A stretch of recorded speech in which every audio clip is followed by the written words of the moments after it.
बिस्मिल्लाहिर्रहमानिर्रहीम। अस्सलामुअलैकुम बच्चों, आज हमारा पढ़ाई का मवाद है माहौलियाती आलूदगी की इकसाम। हमारी ज़मीन और इसके इर्द गिर्द फैली फ़ज़ा तमाम जानदार और बेजान चीज़ें माहौल कहलाती हैं।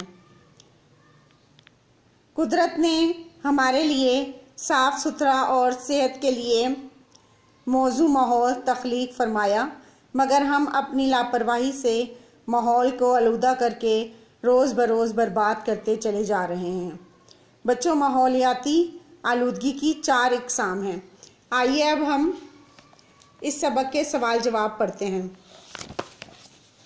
पहला सवाल है, सबक में आलूदगी की कितनी इकसाम बयान की गई हैं?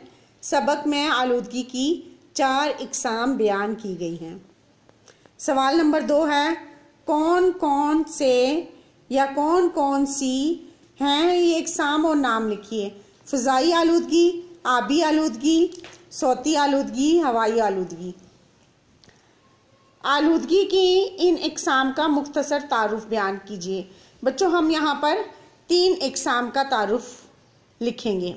फ़िज़ाई आलूदगी, फ़ज़ा में फैले नुकसानदेह मादे जब मिक़दार में बहुत ज़्यादा हो जाते हैं तो फ़ज़ा आलूदा होकर इंसानों, जानवरों और पौधों को नुकसान पहुँचाने लगती हैं। इसे फ़िज़ाई आलूदगी कहते हैं।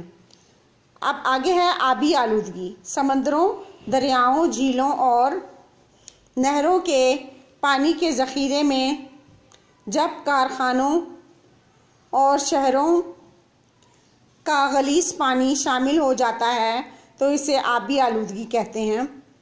आलूदा पानी पीने से बीमारियां फैलती हैं।